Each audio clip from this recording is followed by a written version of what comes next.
What are you really loving that people or brands are doing where you're like, this is the future, this is truly intelligent luxury? Luxury is now about really having a unique point of view, voice, and story for the world. You think that AI is helping us be more creative? Absolutely, and I speak about this all the time. It's so funny because a lot of people think, oh my God, it's stripping us of our humanity. We're not gonna connect anymore because of AI. I actually think it's the opposite, meaning people are starting to care about how they actually present. Forget the words they have in their mouth. That's exciting to me. We spend so much time worrying about the future of AI. Take some of that worry and think about what's going on right now. If you have these connections that much more solidified and deepened, you can take on the issues of AI. That is a mouthful. Like, that is something that I want to take away. You know, I'm sitting here and thinking like, okay, well, what is next? What is next? But you're right, like, what is today? What is today?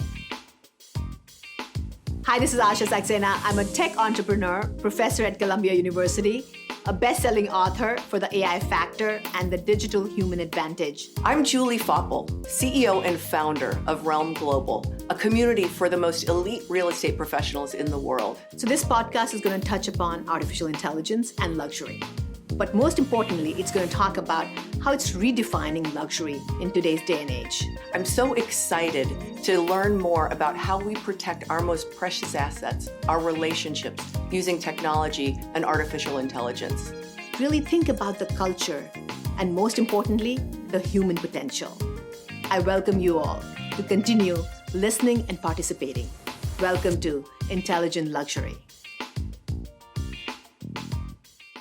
Abigail Posner, welcome to Intelligent Luxury. Thank you for being part of this incredible inaugural podcast. Wow, inaugural. I am so honored to be here, especially now knowing that it's an inaugural podcast. And anything with you, I will do. Anything. And of course, I love talking about luxury and insights and technology. So this is my happy place. I mean, you're an anthropologist who has built her career in data. And so you're kind of like the perfect subject to talk about where luxury has been and what effects it's had kind of on humanity, but then also kind of where it's going and this juxtaposition of data and AI and shaping the future of luxury. Yes. Well, I've always been attracted to luxury, and not because, oh, it's fancy and there's like beautiful things. I love that too. Yeah. I'm a big believer in aesthetics and beauty and all that kind of stuff. But because of what luxury represents, which is that aspiration. And I'm all about human beings. As you said, I've spent my career trying to understand human beings, whether that's through the lens of anthropology, then as a brand strategist, then at Google to understand how people respond to and relate to technology, and then also when it comes to culture. And so luxury is that kind of ultimate expression of what people want and need and desire. It's been so fascinating for me to study it throughout the years. And what's going on right now is super interesting, right? Because all of a sudden you have changes in the marketplace, right? Because of geopolitical changes, because of economic changes and so forth. But then you have this new thing called AI, right? Yeah. I mean, we've had technology and we've always been able to learn more, understand what human beings want and need, and how to express that in terms of the experiences we offer through data. But now we have something that not only gives us a deeper understanding of human beings and their aspirations and their needs, and in some cases, maybe the needs they didn't even realize they have, but also it allows us to create experiences, create ideas that maybe we didn't feel like we had the know-how to do. And that's what I'm super excited about AI. It's not just a data source anymore, right? It's reliant on us human beings and our understanding of people and our understanding of the fundamentals of luxury and all that stuff. But it's an added layer of being a creative partner for us. Interesting. So you think that AI is helping us be more creative? Absolutely. And I speak about this all the time. People tend to think, oh, AI is going to be that facilitator to then take away all the rote stuff. And absolutely. But what's really great about that is that if it's taking away the rote stuff, think about how much more headspace you have, right? brain power you have to focus on creativity and focus on ideas. And I don't mean creativity necessarily that, some people interpret that as, oh, I paint or I draw or whatever. Yeah, I mean, that's a manifestation, but really it's about coming up with new ideas. It's coming up with new solutions, right? So now, okay, it's taking over the rote stuff so I can focus my head and my energies on that which is uniquely human, which is being creative. But then it also serves as an added layer to enhance that creativity. So what do I mean by that? Well, because of all of the information we have, we can now dive so much deeper and really get to that nuance of people. One of the things I think is so powerful about a great luxury maestro like yourself, right? Someone in the luxury real estate industry or someone in the luxury jewelry industry, is they really understand the nuances of the people they're serving. But imagine if you could get even more nuanceical, right? As opposed to just having kind of a blanket understanding of human beings. Well, everybody likes, orange today, so I'm going to serve up orange. No. We know that our customer has a very particular need, right? So now we have this source to give us even that much more insight and understanding about that nuance. And then what's the most exciting to me is that what is well known about AI, and in fact, HBR came out with it when it came out with its first article around the creative capabilities of generative AI back in 2023, the first thing it pointed out was that AI can make connections among seemingly disconnected, unrelated notions or concepts. That is the heart of creativity. Creativity at its core is connecting unlikely things like Star Wars, right? So sci-fi meets Greek tragedy. Two different worlds coming together. Brilliant. Rent the Runway, right? It's like department store, we could relate to that. Yeah. Department store shopping meets online meal reservation system. It's always making these combinations. Well, AI can help us do that. You just have to say, okay, I have input here, input there, maybe seemingly crazy input here. What could it serve up that will allow me to service, to offer an experience that's unique, different to my luxury customer that I could never before? That's brilliant and so exciting. Nuance is a very human sense, know, and there isn't, AI doesn't have intuition, can't really, contextualize things.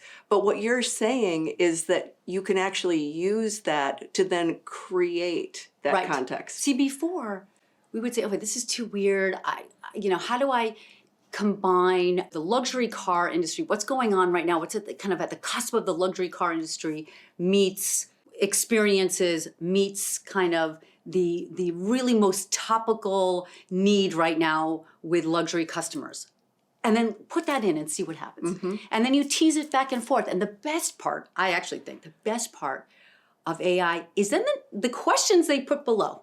Because then they're like, would you like me to try this or that? And you're like, actually, yes. I didn't even think of that. Ask me more questions, right? And then you go back and forth and you tease it and you pull it and you push it and you find some ideas, right? And so to me, this is just the beginning. To your point, it's a very human experience to understand what other human beings really want and need. And it requires a lot of experience and a lot of understanding and EQ, but that doesn't mean you can't have a partner like AI to help really push that and maybe push some of the crazy ideas that you have. And I think also what I'm seeing with luxury now, it goes through phases, right? We've seen kind of the decades of change. And of course, different markets, different countries are at different points of those changes. Went from brands and, just conspicuous consumption to then more experiential, then to more storytelling.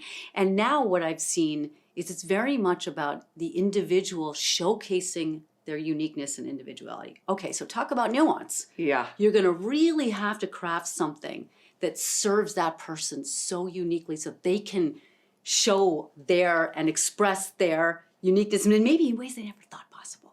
Well, so as a marketer, so then you've got now you want to use the art of nuance marketing yourself, kind of, especially when you're kind of a trusted advisor in a luxury space, but then you're also kind of you have to consider your audience. Absolutely. And so imagine if I have my AI of choice, if it's Claude or Gemini or you choose, right? But you say, okay, this is how I approach the world as a luxury expert, right? In real estate or whatever field you're in. And this is how I want to approach the space. And then here's what I know about my customer and how he or she wants to live their ultimate life. And it's a combination of the two, right? Because you don't want to feel like also what you're doing is exactly what everybody else is doing either, right? Everybody's going to have access to these AI tools. Now, if you don't use them, shame on you. But if you do use them, everyone's going to have access to them. So you don't just want to spit out the same information or the same experiences or the same ideas for your customer, right? It has to be a kind of combination, just like any great brand wants to service its customer, but it also has its own unique point of view as to how it sees the world. Interesting. And so as someone who's in the service industry, you have a unique position in the world. So AI allows you to express that uniqueness plus that nuanced, deep understanding of the customer, and you come to something together. So Abby, you have the benefit of seeing the world through this incredible nuanced lens. What do you see out there? Like, what are you really loving that people or brands are doing that where you're like, this is the future. This is truly intelligent luxury? Well, you know, it all depends on how you interpret luxury, right? But as I said, I really think luxury is now about really having a unique point of view and voice and story for the world. And so what that means is because of AI and because of all of the benefits it gives you from a efficiency standpoint, right? If you're a brand, even if you're a little mom and pop brand, you can do things that maybe only the big spenders could do, maybe only the big luxury spenders could do. But now, because AI is covering so much of that, you don't have to do a shoot now necessarily in Argentina with a group of 10 for a month, right? You can do it through some of the tools like VO, or you don't have to use a whole research department to dig into your customer. So because of all those efficiencies and because of the capabilities that AI brings you to be creative, now a smaller player can feel like a big luxury player in the marketplace. So as long as you have a unique, differentiating, and provocative and meaningful point of view. So I think what's going to happen is you're going to have more luxury players, and those guys or gals who just got away with, through heft, having the voice and having the story, they're going to have to actually figure themselves out, but they're not going to be the only ones in the marketplace. So the small can be kind of mighty. Exactly. Absolutely. Love how you said that. Well, it's so exciting because I think it's a time of great transformation, Yes. you know, and you have the benefit of kind of informing a lot of where this journey is going. You know, I mean, when we met, you were speaking at Lincoln Center, Right. I mean, in front of thousands of people. And I was like, this girl has a very specific point of view. And you started to influence how I was thinking about things. You have this platform and this voice that is influencing, I mean, at this point, hundreds of thousands, millions of people, and your voice just keeps getting bigger. I mean, what is your definition of the future of luxury? You know, I'm glad you brought that up because there is a leitmotif, I think, in everything that I've done and all my weird, like, excursions in my life, which is human beings are amazing. Human beings are so interesting. Human beings are so, we said, nuanced, right? Because even that speech I gave at Lincoln Center was about humanizing digital. And so what's awesome about AI too is, it's so funny because a lot of people think, oh my God, it's stripping us of our humanity. We're not going to connect anymore because of AI. I actually think it's the opposite. Now, as I said, we have this headspace and actually we have this urgency to go back and say, who are we as human beings? Maybe it's not all for the best reasons that we're asking that question, but I'm glad they're asking that question. Here's an example. From 2020 to 2025, I did just a quick analysis in terms of content created, so articles, podcasts, videos, all about executive presence. Because that's just a microcosm of a bigger kind of industry around how we show up as human beings, our presence, how we talk, whether we lean back or lean forward, right? Which I think has been totally put on the wayside because we've been so into our neocortex for so long. We've been living in the information age, and it was our brains that mattered. But the fact is, it's this holistic, full body experience that creates that sense of influence and impact and connection. And so what I saw was between 2020 and 2025, now granted, we all have more technology so we can create more content, but still over 1,000% change. I think it was like 1,100% change, meaning people are starting to care about how they actually present. Forget the words they have in their mouth. That's exciting to me. That's saying there's going to be a return to this humanness that we've had to sort of put on the wayside. Interesting. So that's going to be, to me, the future of technology, or the future of AI and luxury, is going to be such that we return to our humanness and really try to figure out who we are and what is the story we want to share and how we're going to be, really influencing the world with our unique human-based insights, ideas, and just how we show up. So it's, okay, so you brought up kind of this whole luxury evolution, which is so fascinating to me because I'm like, when you think about our parents or our grandparents, it was like, I have a designer handbag, that's luxury. I drive a luxury car, that's luxury. And then it started to be like, well, okay, so then handbags got knocked off, or you could buy a Rolex on Canal Street or whatever. And and then it turned into, okay, experiences are luxury. And then social media came out and you're like, well, so people were painting that picture of themselves, but was that their Ferrari, or was it the Ferrari that was just parked on the street, right? So again, knockoff lifestyle. Right. And then now you've got AI, but then you have things like deep fakes and what, and you just talked about like the values. What you're saying is it's enabling this return to authenticity, but how do you balance those things? Well, I think it's a return to authenticity, but also a unique point of view. So not just, okay, I am who I am. Yes, great. And in fact, I do see so much of a shift towards authenticity in so many ways. First, with the generation, my kids' generation, for example, they see through all this stuff. They don't want to see that anymore. And by the way, if everything's perfect, that's not interesting, right? If everybody's, let's hope filtered, not. Yeah. I know, they're going to want real. They're going to want real. They're going to want human.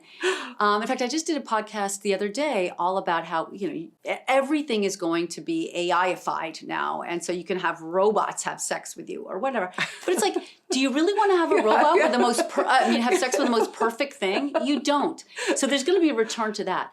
But I actually think it's more than that. I think it's going to be a heightened desire to stand out with what you really think is important, what you really believe in, what you're going to contribute to the world, right? And so I think that luxury is going to be an articulation of your unique story, purpose, and literally like idea that you're gonna take forward.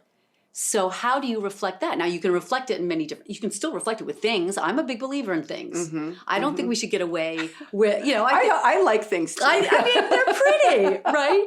And things are expressive. And so I think all of that's going to be important, but not because of the price tag or because your neighbor had it, but because it says something about you and the story you're trying to express and the movement you're trying to push forward into this world. I want to unpack that a little bit more because it's like the number one country song in America right now is an AI generated artist. I did not know that. Yes, yeah, and so it made me think about where I was like, I mean, I listened to it. It's a great song. I mean, it's wonderful, but it was produced in less than a day, a couple of hours. No artist, I mean, you think about kind of all of the things that go into a regular production, and it dispenses with a lot of that. Yeah. But then I think about an artist, like Jelly Roll, who won a Grammy last night, right? And he's raw and real. And I love that. Yeah. And so then what happens, Abby? Does it become commoditized? Like, okay, so anybody can kind of experience the music. Yeah. But then the story, like you're saying, his story is what draws me to him. And so does that become more valuable or less valuable? I think story can be interpreted in many different ways. So there's a backstory, yes, but By the way, you can AIify a backstory, right? But I'll never forget this conversation I had on my podcast with Kent Blasey. Kent Blasey is a Hall of Famer, country music songwriter. And he got Garth Brooks. Oh, yeah. Garth Brooks, one of the biggest of all time, Yes. right? Okay. So Garth Brooks, no one would listen to him. See you later, thank you very much, no. And it was only when he was in some skanky bar that was kind of smelly and full of people, and he played a song, and it wasn't perfect.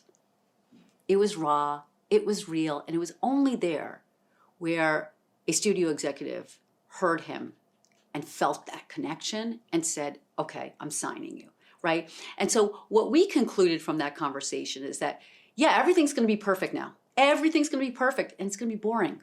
Mm-hmm. Mm-hmm. So what is your imperfection / unique take?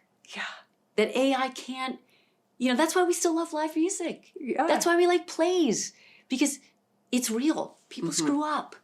Well, and so then does that become something that then is more rarefied, and it's a more rarefied I think air? so. And so then that becomes like where you go back to, okay, you're making the point, for me, like authenticity and kind of that rawness, those imperfections actually become kind of perfect in rarefied air. Absolutely, especially when it can also add value to others, right? So if you're just imperfect and you smell bad and you take up space, yeah, I mean, I'm not interested. Right, that's right. not a luxury. That's not a luxury. Right, that's not really adding much value. In fact, it's detracting. But if you're different, and by the way, even by virtue of being different, you're adding some value to the space, to the world, right? Because you're saying it's okay, we can all be different. It's finding your unique story, your unique point of view, and then figuring out how can I make it a service to others. Then you have something that I think is the ultimate luxury. And we're going to be talking in a few months about how to find that within yourself and how AI can actually help facilitate that process. But it starts with self-awareness. That it is. You're going to be our keynote at the Realm Global Collective, which is so exciting. But one of the things that I think is so exciting, and one of the things that when we became friends all those years ago, was the fact that you do have this very different perspective around how technology and humanity interact. And people are really afraid of it, more so now than ever. Absolutely. How do you counsel them through that? Right. Well, it's probably my crutch, actually. No, seriously. Because I entered into all these different worlds throughout my life and was like, oh boy, do I have imposter syndrome? Like, I don't know how to answer this question. So what am I going to do? I'm going to dip into my bag of goodies that I learned along the way and just see and hope that works. And so my bag of goodies for so long was, well, if I don't really know how to answer this, let's go back to just the fundamentals of human beings. Let's study them, let's talk to them, let's understand them. Because once you understand that, then you have the answer for everything, right? So if you're trying to sell a product, you're trying to solve a problem, well, who are you solving it for? Who are you selling the product to? Who are you trying to convince that your idea is good? All those are people with needs and ways of interpreting the world and kind of what excites them. If you understand that, then you can do all those things. You can answer all those questions. So I've always felt like as long as you understand human beings, first of all, you have to appreciate them. You have to believe that they are ingenious, and I do see that with all the research I do, and then really try to connect with them. Then you can solve for all these things. Now, in terms of the fear around technology, I get it, right? Because throughout time, we human beings, it's how we're wired. We have looked for the next technological innovation. It's just the way it is, whether it's discovering fire, metallurgy, the printing press, toilets. These are amazing technological feats. Now, with every technological feat comes downsides. Like fire is great, keeps you warm, cooks your food, which, by the way, changed our entire physiology. You can, stay warm, all that stuff, but it also can cause irreparable damage, right? Look what happened in Malibu. Now, does that mean that we should give up on the technology? No, you have to understand where the issues can lie and how to navigate through that. So I think with AI, it's the same thing. It's rapidly changing every single day. People are always asking me about something else. I'm like, I gotta look that up. I don't know, right? But I do think if we come in with a sense of intentionality that like, we're doing this together as human beings so that we can be better human beings. Not so that we can sell more products, not that we can, come up with the next cool technology and beat the other guy. But if we come at this as we're a community of human beings and we want to use this to our best advantage, I think we'll be okay. We're always gonna have to put the safeguards in, always. Cybersecurity is a huge industry for a reason, right? There's always the bad players, but for the most part, the human species has figured out a way to progress positively. That's so interesting because the focus is always on the valuations of these companies Yes. and on the and really it's a lot of the data that they're mining and all the information, but it's also what you're saying is that the value is because it's making us more human.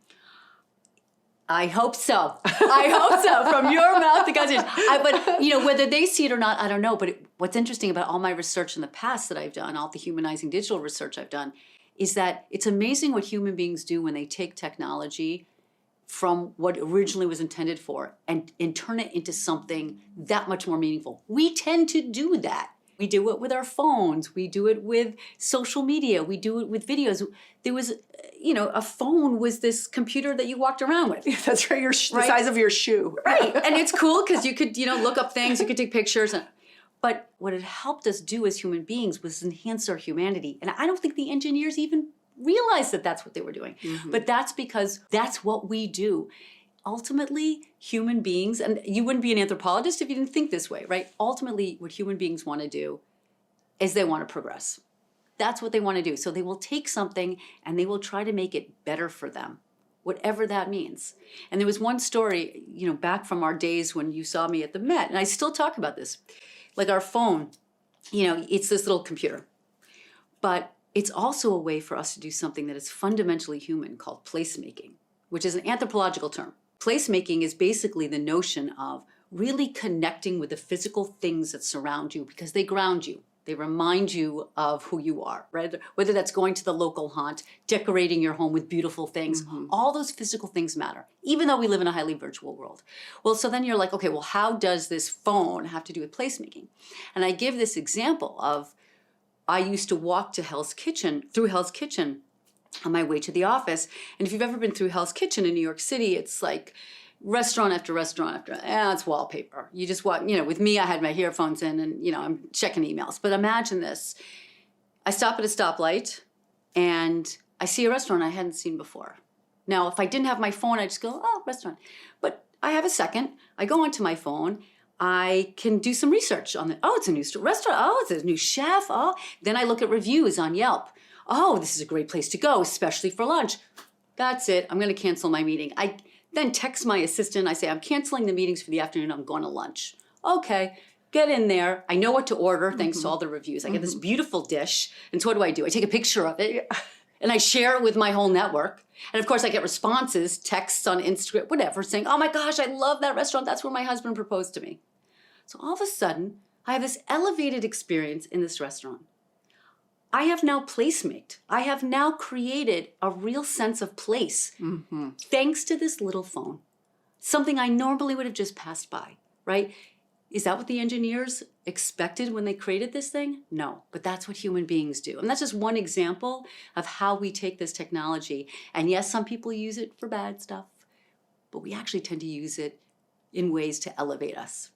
Oh my gosh, I love that because I think a lot of, and of course I'm looking at everything through like the luxury real estate lens and thinking about like, when you think about placemakers or you think about community builders, because I think that's the other thing that people are really craving. Yes. That this can enable. Yes.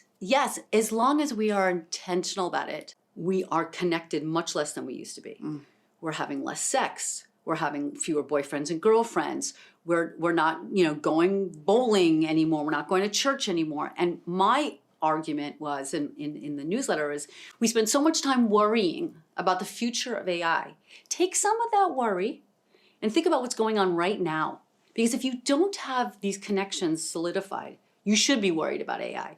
But if you have these connections that much more solidified and deepened, you can take on the issues of AI. and then use it to just bolster that community feeling. So there's a lot of work to be done, not to worry about the future, to worry about it now, and then you'll be okay. You'll set yourself up for an okay future, a better future.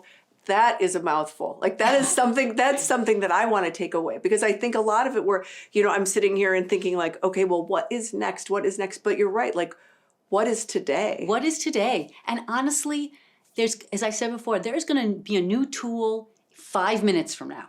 Now, whether it's good or not, I can't tell you. But what is the driving force of what, compels me is to just make our lives better and reconnect us to our sense of humanness. And I think if we do that, we will all be better off. Because it starts with understanding ourselves and loving ourselves. And not to sound like a self-help guru, but it's true. It's like if we all just loved ourselves a little bit better, we'd be less judgmental of everybody else. And then if we're less judgmental of everybody else, think of all the connections we can make. Think of all the business we can do. That's what we need to focus on. Yeah. And then the tools will allow us to elevate that and scale that and enhance that. But if we're not at one with ourselves or with others, we're going to use the tools for bad stuff. Yeah. That's what you should worry about. That's true. Because you stop being, there's that self-preservation, or you kind of go into that fight or flight mode, and you're just like. Because if you're the only one, you're going to try to hold on and take care of yourself. But if you believe that, no, we're all in this together, you will use those tools in a way to support you, not destroy you. I believe. That's well said. So as we wrap up this episode, this is just the beginning of our conversation, because we have Asha to talk to, yes. And we have the Global Collective coming up, as you reminded me, in less than 2 months, which is giving me a little bit of anxiety. But what are you looking forward to? I mean, things seem to be changing so fast, but what is the message that you're going to kind of give to all of us as we continue to community build together? Well, obviously to understand who we are and how amazing we are, and to figure out ways to really push that out, to enhance that. So whether that means coming up with unique ideas, connecting with people in ways you haven't before, really opening yourselves up to all the possibilities and potential that we could all have. I think we are so limited in what we offer the world, what we offer ourselves and what we offer others. We kind of been shrink wrapped into these categories, into these spaces, into these roles. If we expanded ourselves and saw ourselves for all the different things we can do and combine and offer the world, wow, like we will be so much more happy with ourselves. We'll have greater impact. It'll reverberate, and everyone will do it together. And so you're just going to have this, enhanced greater growth of idea and progress and impact. And at the end of the day, business will grow. I mean, if you don't have all those ideas, think about the Renaissance, right? Why was the Renaissance so successful? You had all these people coming from different worlds, sharing thoughts, sharing ideas to create something bigger and better. And that changed everything. So that's a long-winded way of saying I am super excited about people really recognizing who they are as human beings in all those facets and embracing them, combining them, using the tools around them to make it even better and stronger, and then just getting out of the shrink-wrap self, expanding and really influencing the rest of the world around us. Well, Abby Posner, I'm so grateful for you for joining us and for your friendship and for that expansiveness mindset and kind of the abundance, not only in your abundant personality, but the abundance in your intellect and in your experience that you are willing to share with the world. I mean, it's such a gift. So thank you for being a part of this intelligent luxury discussion and the very beginning. Thank you. I'm so honored. Thank you. Thank you for joining us for another episode of Intelligent Luxury. Asha and I are delighted to continue on this journey with you as we continue to unpack the soul of the transaction and the intelligence of the technology. At its best, luxury is intentional. So are the ideas you choose to engage with.